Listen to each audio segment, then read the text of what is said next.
Who's having a worse day? Is it Matthew Holt, who's groggy from his second COVID-19 vaccine shot? Or is it Jason Gorovic, who's groggy from those TDOC earnings? Find out on the other side. It's the April 30th episode of Health in 2.0.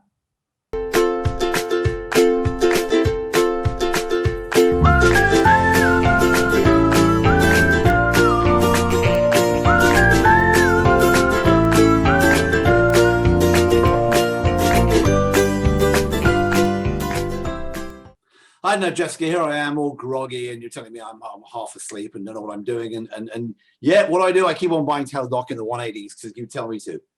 I did this right. You buy on the low and sell on the high. Like, you don't listen to me until like 2 or 3 weeks later. And then that's when you're on your own cycle, which let's call a downward cycle. Okay. All right. Well, TDOC, actually, it did pretty well on revenue. It did better than expected on revenue, but it lost a lot more money than expected. And the stock market today put it marked down about 10%.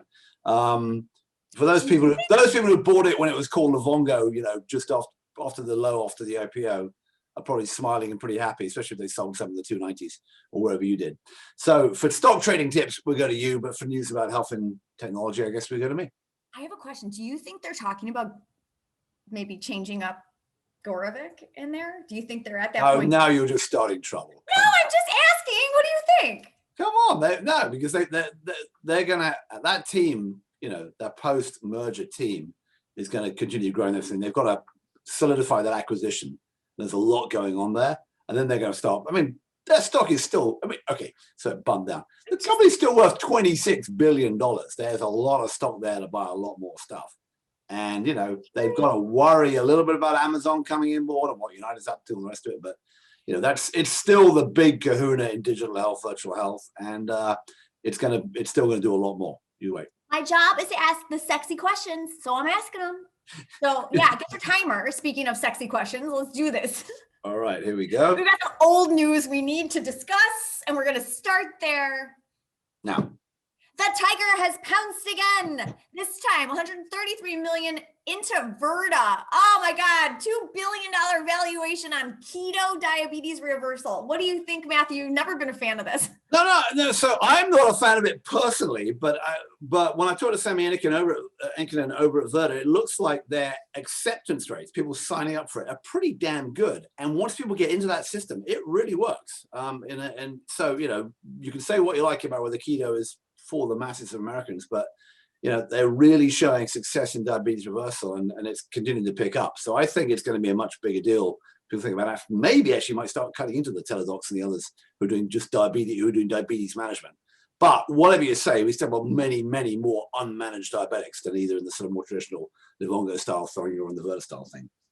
All right, Seqster raises its A, which I thought happened years ago, $12 million. Some interesting investors in this one, Takeda and Wojcicki from 23andMe. Oh, hopefully she'll have some money soon to do some more investing, maybe. Anyway, but Seqster, it's a really cool sort of combination of your genomics, your data, and all the rest of it. It's basically an advanced personal health record. Artie and his crew there have done a nice job. I thought they raised money before, but yes, no, that's their first 12 million. Well on them. All right, MSK startup Kaia from Germany. They get 75 million. This brings their total up to 123. Do you think that I should do this in a German accent again, like us? No, okay. Please. It's another play in MSK. It's another big play in MSK. They've got some cool technology, that looks at you in the front or forwards on the phone. They only have 7% of people who possibly could download their app, download it, which strikes me as a low number, but maybe potential to grow. But clearly Hinge Health is the big player in this space. Absolutely. How about Capsule? 300 million, bringing their total up to 570. What does this one do? It's another online pharmacy, a la Ro, whatever, and they're doing the other same things like virtual primary care with mental health, et cetera, One more. Awesome. And what about Accolade? They buy PlushCare. Oh, you just made the time. You know all about this one. So dish it, honey. Okay, well, so PlushCare, it's pretty good. It's a $450 million deal in stock. PlushCare, founded by a guy called Ryan McQuaid back in late 2013, 2014, literally down the street from the Health 2.0 office then.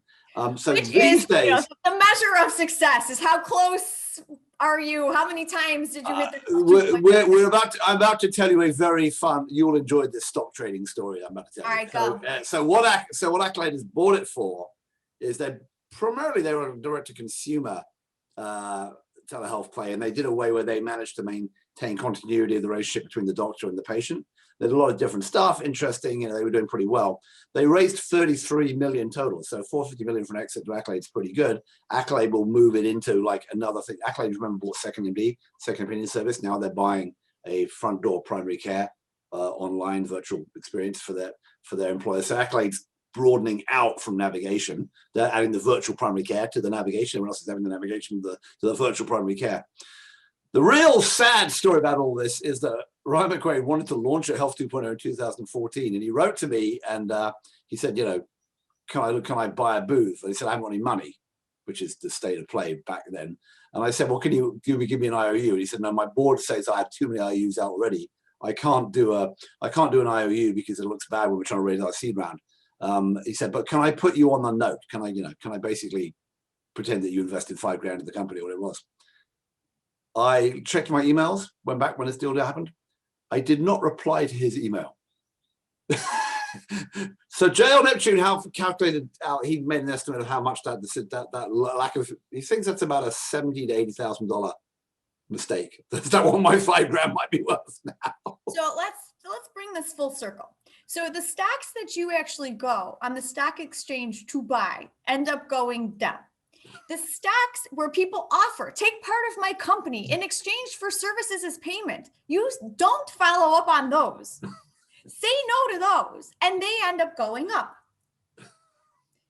I mean, yeah. People look to us for market advice. What? Well, no, Jess, you bought Teladoc at like 15 and sold it at 190 or something. It's sell high. Like, I don't know why you just. I'm now in the business of not accepting low by forgetting to answer the email. Yeah, by forgetting to answer. And therefore unable to sell high later. That will teach you a lesson. So if you are, I have learned so many lessons. If you are a startup in health technology, digital health, or maybe you're a digital therapeutic, you want to give away some stock to the big guy. He's not going to take it. So just message him over there on Twitter. He's over at Bolty Boy. Me, you got to watch out for. I'm at Jess and Matthew. And to make sure that you never miss one of these hard-hitting discussions about investment that are sure to grow your portfolio, please sign up for our email newsletter over there at thehealthcareblog.com. You can tell he's not feeling good. Look how he's laughing. Oh, poor guy. Over at thehealthcareblog.com, where you can just hit subscribe over on YouTube, and you'll be notified instantly when a new Health in 2.0 is posted to our channel. I hope you feel a little better. You're looking like you're struggling. I'm ready. If you hadn't told me I had the shot yesterday and you weren't complaining about me being lethargic, I'd see me. No, your eyes are just not as big as they usually are. My eyes are I'm feeling almost nothing. So, I did actually notice the shot yesterday. The first one, the guy said, are you going to, I said, are you going to do it? And he says, I've already done it. This time I noticed it. And the guy said, yeah, you might feel a bit rough, but I feel fine. All right. Well, we'll check back in with you soon. See you later, everybody. Talk to you later.